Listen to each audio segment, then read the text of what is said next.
Black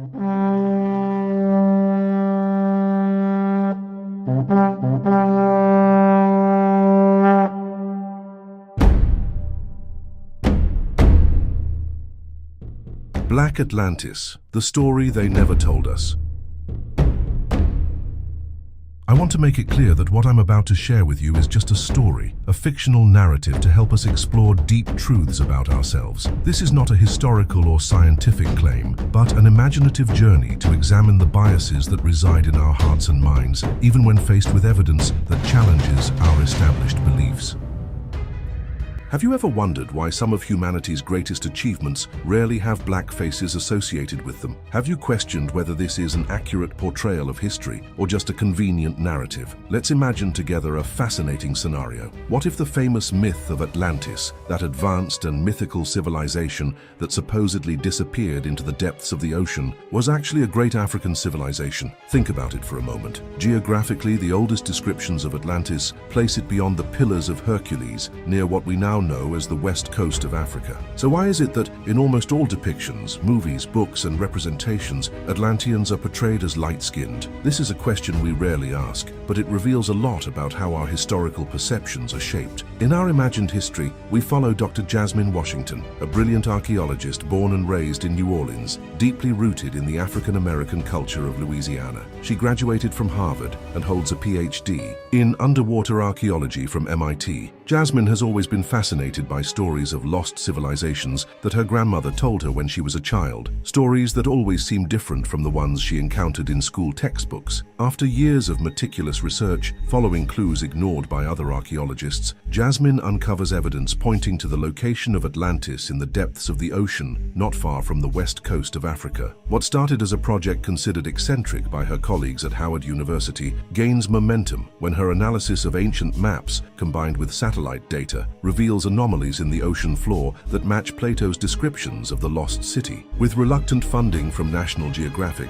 and a private foundation dedicated to African contributions to world civilization, Jasmine assembles a diverse team of experts, oceanographers, linguists specializing in ancient African languages, specialists in underwater scanning technology, and historians focused on pre-colonial civilizations. Using the most advanced research submarine available, Jasmine's team locates what appears to be the remnants of a massive submerged city. The first images show perfectly geometric structures that could not have formed naturally. Enormous columns still standing, wide radial avenues, and what looks like a central acropolis, exactly as described in ancient texts. For months, the team meticulously maps the ruins and recovers impressive artifacts, metallic alloys whose composition challenges modern knowledge, incredibly precise astronomical instruments, advanced hydraulic systems, and most surprisingly, a submerged library protected by some natural sealant that has preserved documents for millennia. But what truly shakes the foundations of world archaeology are the representations of the Atlanteans themselves. In every mural, statue, and relief, they are unmistakably depicted with distinct African features: dark skin,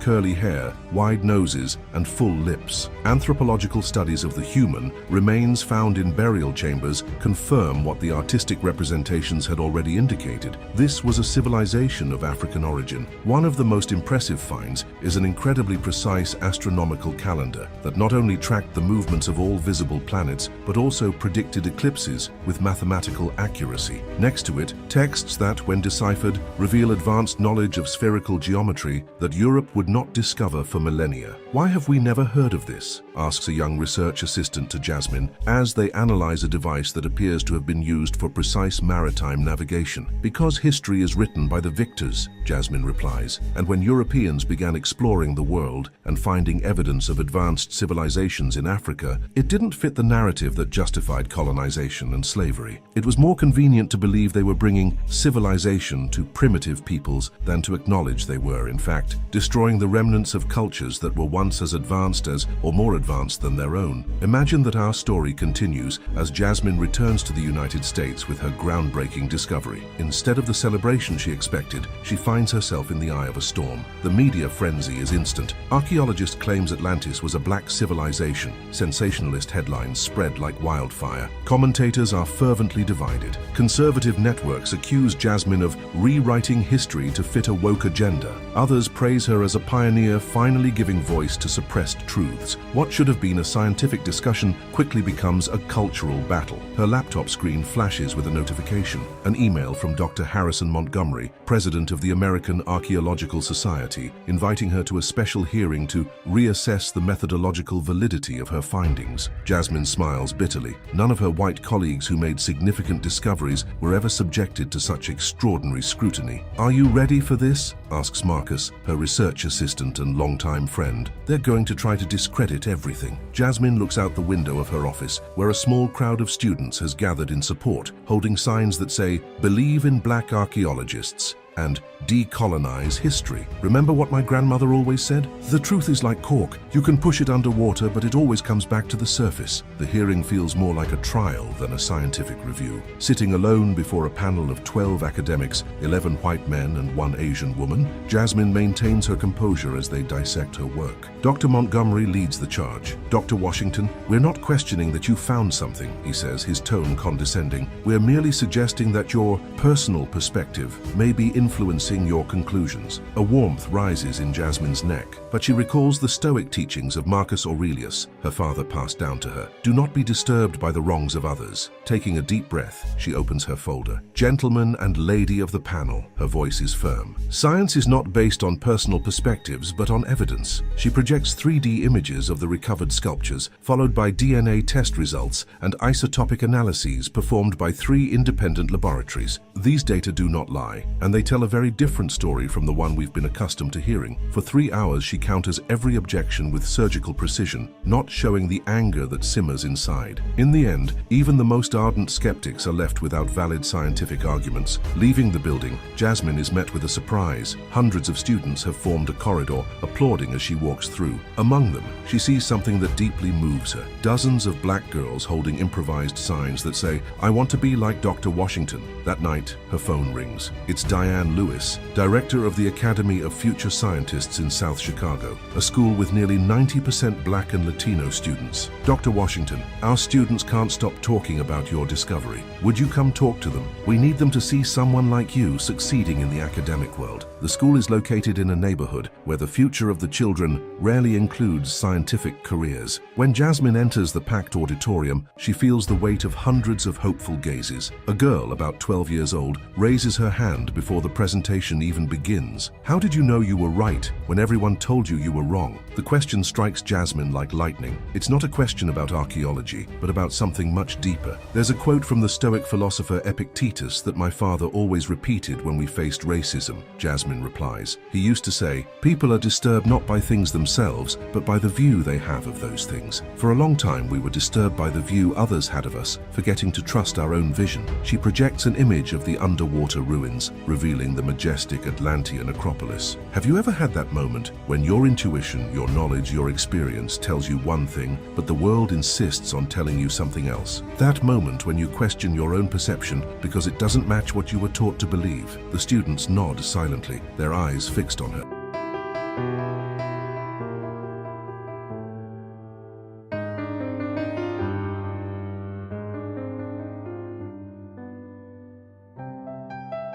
Six months after her initial discoveries, Jasmine is invited to present her findings at the Grand Hall of the National Academy of Sciences. The same place that once ridiculed her can no longer ignore the mountain of evidence she has meticulously compiled. The day of the presentation arrives. Jasmine adjusts her suit and touches the African bead necklace her grandmother gave her, a tangible connection to the strong women who came before her. She takes a deep breath and enters the imposing hall. The room is packed, more than 2,000 people. In the front rows, she recognizes the academics who most fiercely contested her findings. In the back, hundreds of students, many Black and Latino, who have traveled from all over the country to witness this historic moment. "Today," Jasmine begins, her voice firm, echoing through the hall, "I am not here to defend a theory, but to share evidence that rewrites our collective history." For 90 minutes, she presents the data, 3D images of artifacts, DNA analyses, carbon isotopes, comparative linguistics, each piece of evidence more irrefutable than the last. The silence in the room is absolute, tense, electrifying. When she finishes, there is a moment suspended in time. Then suddenly, like a breaking wave, the room erupts in deafening applause. People stand, tears streaming down many faces. The applause lasts more than 10 minutes, the sound of validation finally echoing in Jasmine's ears after years of struggle. Dr. Montgomery, her fiercest foremost critic, walks slowly to the podium. His face reveals a profound transformation,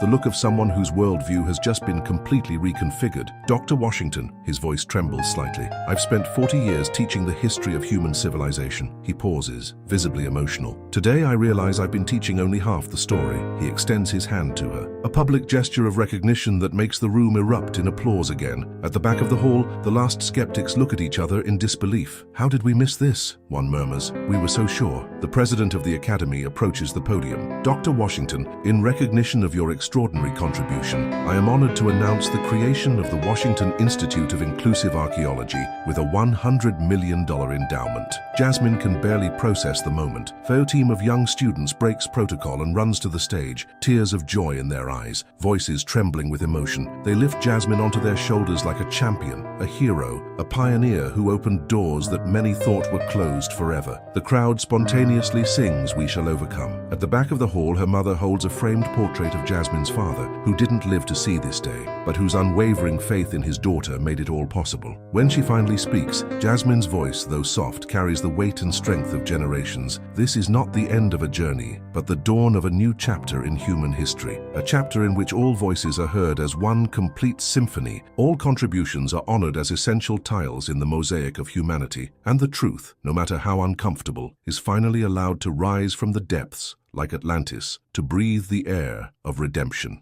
Dear listener, our journey together is coming to an end, but the true transformation is just beginning. Like Jasmine, we all face moments when we must choose between the comfort of conformity and the liberating truth that challenges our beliefs. This story is not just about a fictional archaeologist, it's about you, and that moment when you felt deep in your soul that something greater was waiting if you had the courage to break invisible barriers. There are sunken Atlantidas in all of us, unrecognized talents, unshared visions, unspoken truths, potentials waiting only for the courage of an inner expedition to emerge and transform the world. And as the Atlantean inscription says, unshared knowledge is like a torch kept underwater. Our responsibility is to bring these truths to the surface. Share this message, not for me, but because somewhere, right now, someone is questioning their own worth based on limiting narratives. If this content resonated with you, comment below with the hashtag #JustMyAtlantis and share a moment when you challenged a limiting belief. Subscribe to the channel for more content that expands horizons and challenges the impossible. Remember, the greatest treasure of Atlantis was the courage to imagine the unthinkable. That same courage lives in you, waiting to transform not only your life, but the world.